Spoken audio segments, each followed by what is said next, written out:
The precious metals revolution is spreading to nations around the world. In this case, it's coming to Bolivia. And I'll explain why this is so important and why it is huge news for gold. Let's explore.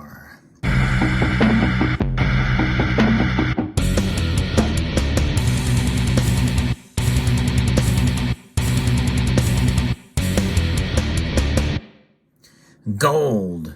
When we hear about it in reference to nations around the world, typically the news is that central banks are adding more to their coffers, increasing their reserves because they kind of see what's coming. You know, I always say that we should be our own central bank and do what the central banks do, not necessarily what they say. Although in many cases, some of these central banks are saying that they are adding more gold as well too. So maybe in that case, it's good to do what they say as well. Regardless, in this case, this is not about Bolivian central bank adding more gold to their reserves, but it is about how it views gold and how it will legally view gold here. There's a little nuance, a little bit of particulars in this legislation that has just passed late last week here.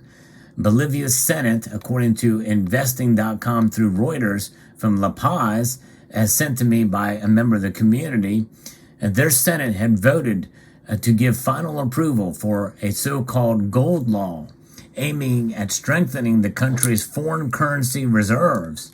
The legislation, which was supported by the ruling party and allows the central bank to monetize its gold reserves, that's the thing that caught my attention, will now be sent to President Luis Arce to sign into law within 10 days.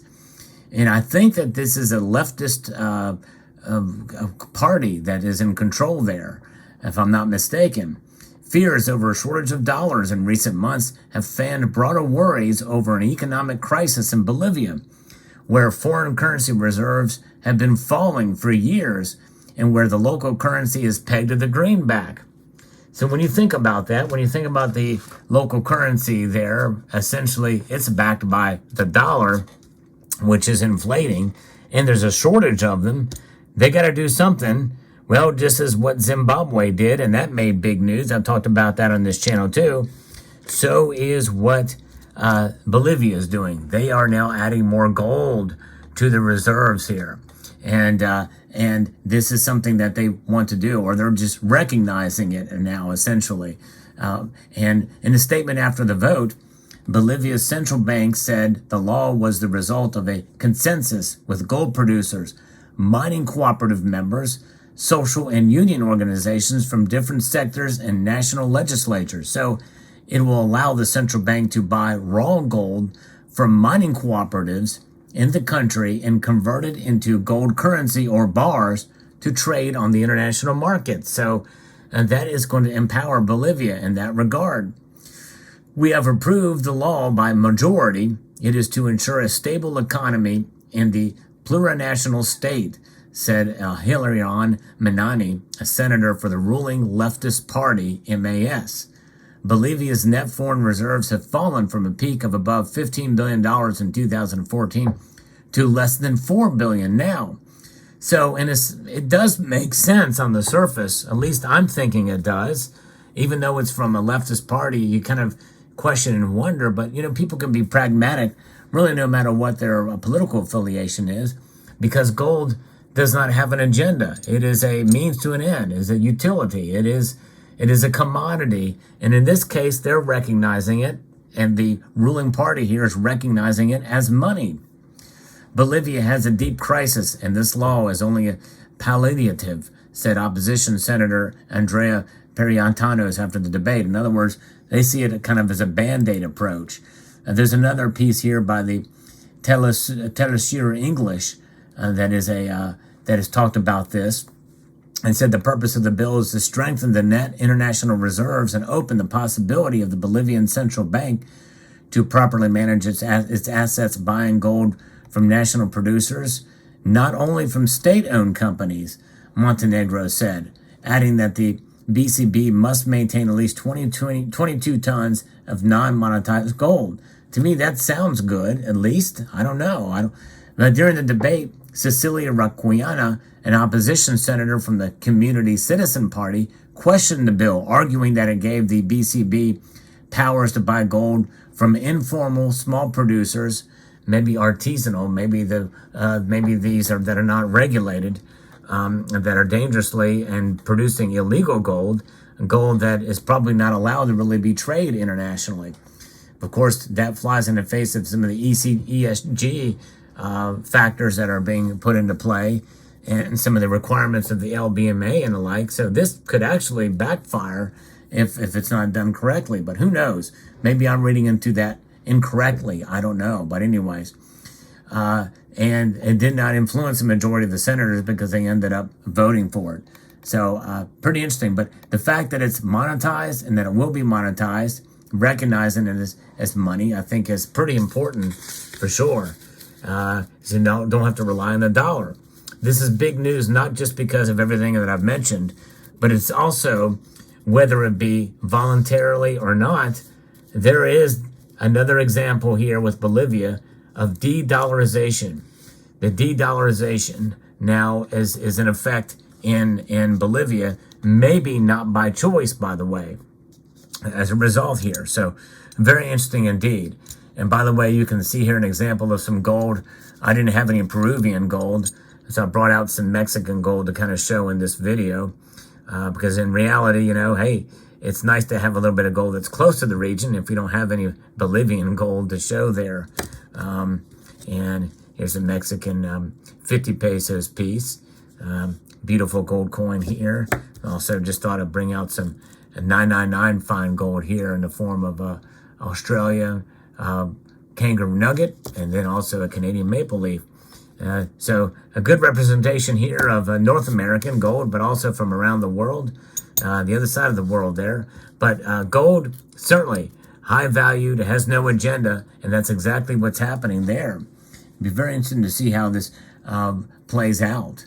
And where are we at here with Bolivia making this move and making news in this regard?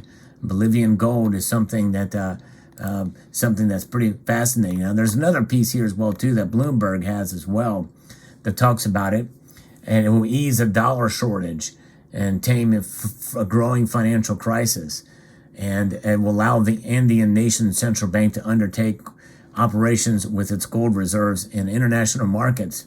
It will generate extra dollars to improve its financial position, is what the supporters say.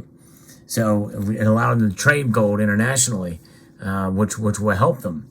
The country has burned most of its international reserves and recently faced difficulties to pay for fuel imports. The central bank stopped publishing reserves data in early February when they stood at about $3.5 billion, out of which $2.6 billion was gold, suggesting only the precious metal is left in the reserves.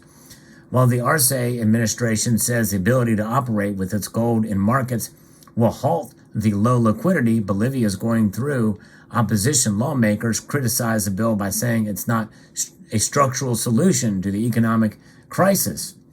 Senator Silva Salame called it a patch, essentially, to allow Arce's administration to stabilize the country's situation until the 2025 presidential elections. So there's some politics at play here, but nonetheless, gold makes the news. We'll see how this plays out. If they can somehow make it more of a permanent thing and make gold, the central focus as a monetary metal, it seems like a pretty good thing. Nonetheless, we'll see how it plays out. Gold is a metal that will continue to intrigue us, and it will work itself way through administrations, through countries, nations, states, epochs, and generations. Gold is known because it doesn't have an agenda, because it doesn't react to the elements, because it's just it's beautiful, and that's why nations want it, and they recognize it. In fact, the Bank of International Settlements has recognized it as a tier 1 asset, putting it on par and equal to cash in terms of liquidity. Moved up from a tier 3 asset. They did that back in April 2019. Many people thought that the gold price would probably explode after that happened, but alas, it has not. But nonetheless, there will come a day especially in the age of central bank digital currencies, where we may see more and more of this, especially in provinces and states around the world that will maybe form their own legislation, a way to protect themselves. Because nations can print money and digitize money at will. Only they can do that, and it'll work until it doesn't. States typically and provinces typically don't have that authority and ability to coin or print their own money. But gold and silver, the very fact of their existence, really essentially means they are money. And so you're seeing more and more of this kind of activity occurring, and Bolivia is just the newest example of it. So there you have it. Let me know what your thoughts are about this legislation. Likely it will pass. We are days away from where that possibly could happen. And I'd be very curious to know what your thoughts are in the comment section below. And I hope you found this video informative, insightful, and educational. I would like to extend a multitude of gratitude to each and every one of you for taking the time to watch, and to encourage you to please rate. Please share this video as well. Comment down below. Even if you don't have a whole lot to say, you can just put Salgorithm food in there. It does help the algorithm. And if you haven't done so already, I'm encouraging you to please subscribe.